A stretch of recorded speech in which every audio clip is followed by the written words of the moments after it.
Tout commença lorsque la bataille légendaire opposant l'enfant de Juron au jeu pourri prit fin.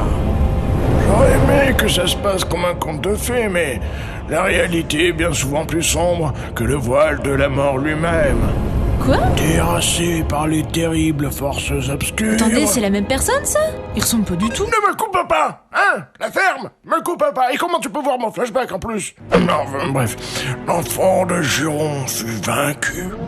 Les mauvais jeux se répandirent partout, contrôlés par un homme plus cruel encore, qui reste perpétuellement dans l'ombre. Non mais quand même, sans déconner, ça fait chier quoi, faudrait appeler le DF, j'en ai marre d'être dans le noir moi. Maman! La prophétie dit que seul le héros légendaire pourra détruire les 3 sauts magiques qui permettront d'ouvrir les portes de son château démoniaque. Mais la prophétie, elle disait pas que l'enfant de Juron, il devait les détruire la première fois aussi? Bon écoute, les prophéties c'est comme les trous du cul, tout le monde en a. Il y en a même qui en ont 2. Par contre faut que j'y aille, putain, allez vite, hop, je filoche, salut samedi.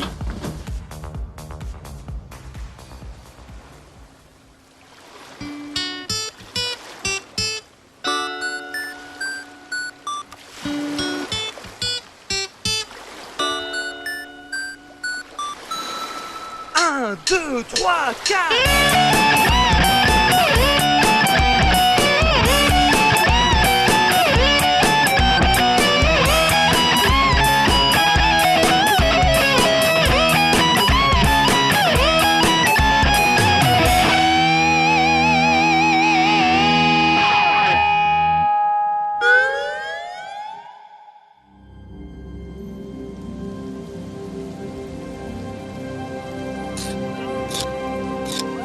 Ah, vous voilà, enfant de Juron. Je vous cherche depuis le début du générique. Qu'est-ce que vous faites là? Pute! Couille! Vous voyez, j'ai vu ma vie maintenant, je suis en harmonie avec la nature. Merde! Dites-moi, c'est votre repas, cet écureuil? Non, c'est son dernier à lui. Je suis venu ici afin de vous persuader de rejoindre la bataille afin de j'ai sauver bien. le... Vous savez, vous êtes le seul capable de réaliser la prophétie et de détruire les cristaux démoniaques et nous sauver le cul. Putain, on est déjà arrivé. Bite! Ok, d'accord. À toi de jouer, enfant de Juron. Je serai juste à tes côtés en train de consulter mes grimoires magiques. On raconte des tas d'histoires sur les jeux Disney. Il paraît que c'est des bons jeux. Et c'est vrai. Et attendez, j'ai pas fini. Quand votre maman allait acheter des jeux vidéo, elle prenait des choses qu'elle connaissait, comme Tintin, les Schtroumpfs de chez Infogrames, qui se trouvent dans ce livre là-bas d'ailleurs. Non, on va pas en parler, non. Mais par contre, si vous aviez de la chance, elle vous prenait un jeu Mickey, ou Donald, ou Disney en général. Et là, ça devenait la magie. Pas toujours, n'est-ce pas? Je vous raconte une histoire? C'est l'histoire d'un type en chemise jaune qui, par une soirée bien glacée, décida de sa voix d'homme. Je vais jouer à un jeu Disney.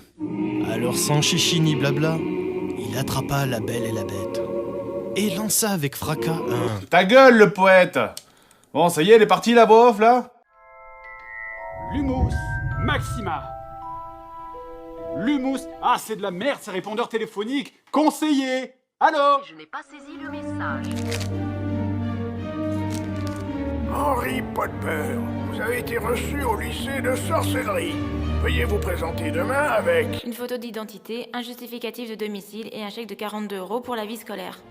Amicalement, le directeur Albus, Humble Bundle d'or.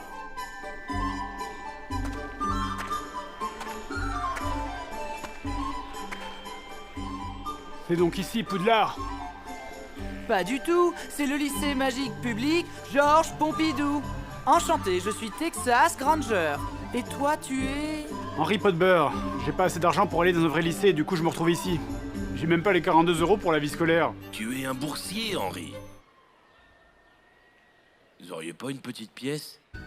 Bravo, je suis totalement convaincu là. Ouais. Non, sérieusement, on retrouve aussi ce problème sur les ennemis dans le jeu. Attends, regarde. Là, ce mec, je peux pas lui sauter dessus. Lui, je peux, mais ça me tue pas. Cet ennemi, je peux le tuer alors qu'il bouge pas. Elle, je peux pas. Mais attends, là, je peux. Alors attends, la version dehors, je peux, mais la version dedans, non. Et c'est la même, putain. Et ça aussi, alors ça, j'aime bien. Alors ça fond dans la bouche. Les détonateurs bleus, j'en prends un, je meurs. Bon, bah ok, bah alors je les prends plus. Mais bien sûr que si, ma pauvre Lucette. Seulement, il y a des détonateurs bleus qui explosent, et il y a des détonateurs bleus qui explosent pas.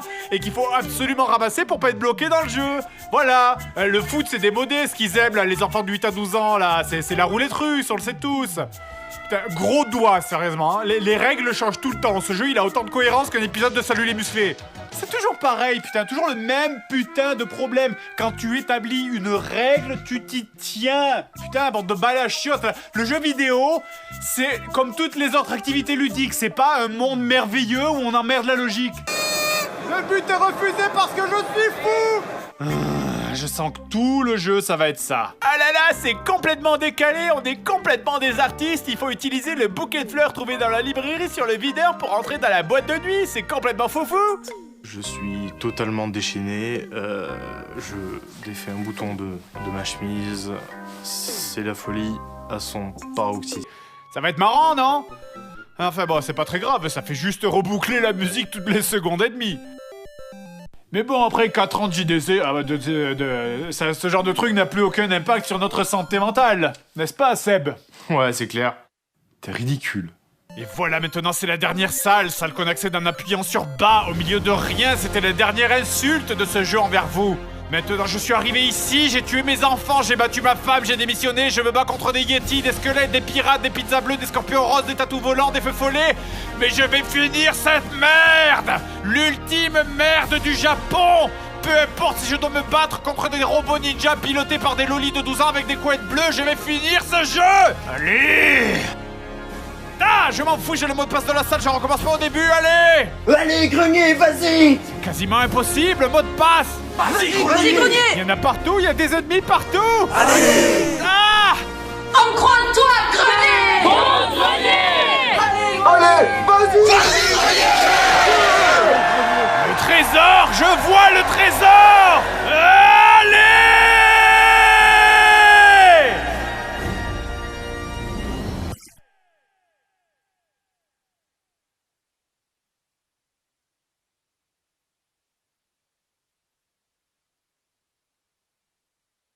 Allez!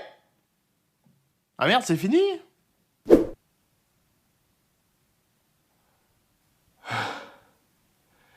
Vous savez, avant de commencer ce jeu, j'avais entendu une légende comme quoi Takeshi Kitano, le designer de ce jeu, détestait les jeux vidéo.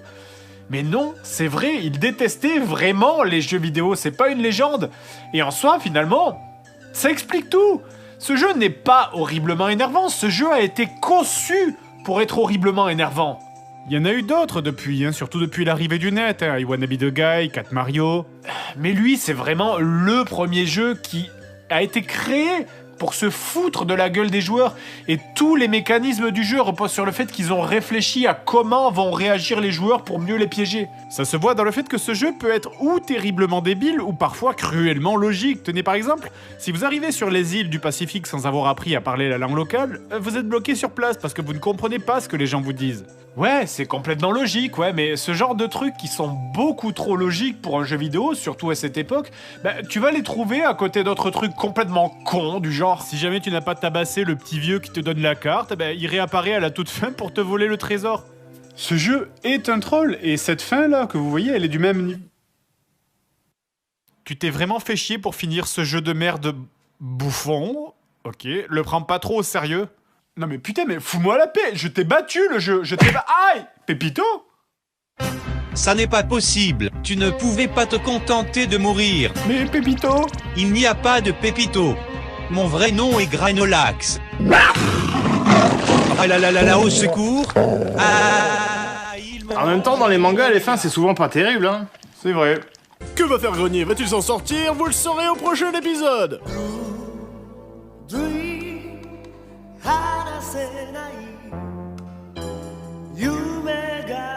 Mais faut gueule, l'épisode est pas fini là-haut. On incarne donc au début Schtroumpf mal aimé, puisque même ses propres potes veulent le buter, et qui doit partir en mission pour retrouver la Schtroumpfette. Le niveau 1 est assez facile, hein, faut juste éviter les seaux d'eau jetés par les fenêtres, parce que l'eau vous tue. Les schtroumpfs sont vraiment des gros porcs quand même. Et aussi, il faut éviter les schtroumpfs assassins qui plongent régulièrement du ciel pour vous tuer. Je trouve ça assez amusant quand même. On t'envoie en mission pour sauver des potes, là, et plutôt que se faire acclamer par tout le village en te souhaitant bonne chance, non, tu te fais agresser par tous tes amis jusqu'à la sortie. Putain d'ingrat. Casse-toi, sale bleu! J'espère que tu vas crever, sale fils de... Un des objectifs du jeu, c'est de récupérer des feuilles. Je sais pas, vous êtes probablement le dealer du village.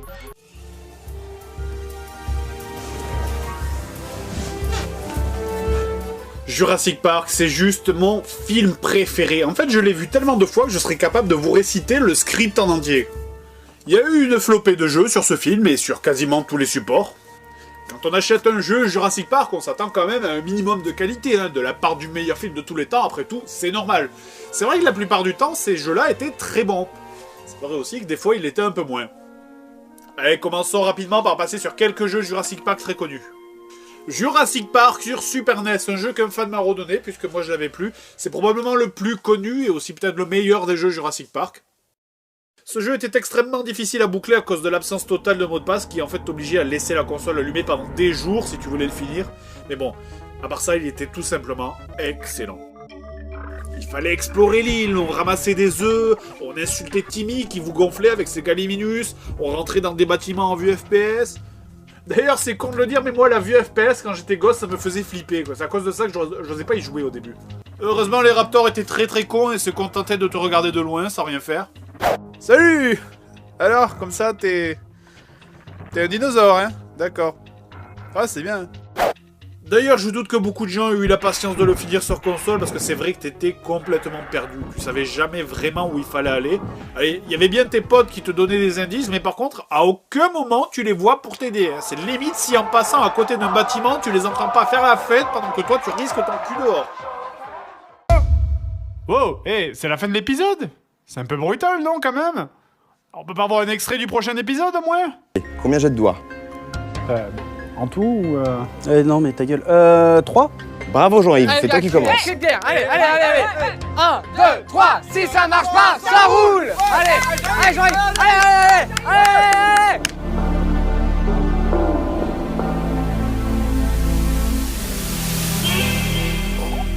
Bonjour, excusez-moi, je n'ai pas souvent de visiteurs ici, donc laissez-moi vous raconter une histoire. Les jeux vidéo adaptés de jeux télévisés, tout le monde le sait, ça existe. Qui veut gagner des millions? La roue de la fortune, Interville ou même Koh-Lanta. Mais ça, c'est récent. Et l'énigme, sinon? Si on remonte beaucoup plus loin, on en trouve même sur les tout premiers supports. Une famille en or, et Jeopardy par exemple. Il était donc évident qu'une émission avec autant de succès que Fort Boyard ait aussi droit à ses adaptations. Regardez toutes ces merdes. Des cahiers de vacances, des jeux de société et plein de jeux vidéo. Bon, je peux l'avoir ma putain d'énigme maintenant, là. Ta gueule, je parle à mes hallucinations. Salut, c'est Athéna. On m'a dit de conclure l'épisode, mais j'ai pas le texte. Alors c'est réalisé par ces trois-là. Merci Nico, au son, et Yannick pour le générique. J'aime bien ce générique, c'est blanc sur fond noir. C'est original, on dirait du Garamond. C'est du Garamond, non? J'aime bien la typo. Ah, c'est moi là, coucou. Ah, ça change. Oui, abonnez-vous à la chaîne. C'est bien le cosmos, c'est bon. Ah, c'est Nesblog. J'aime bien Rufio, moi.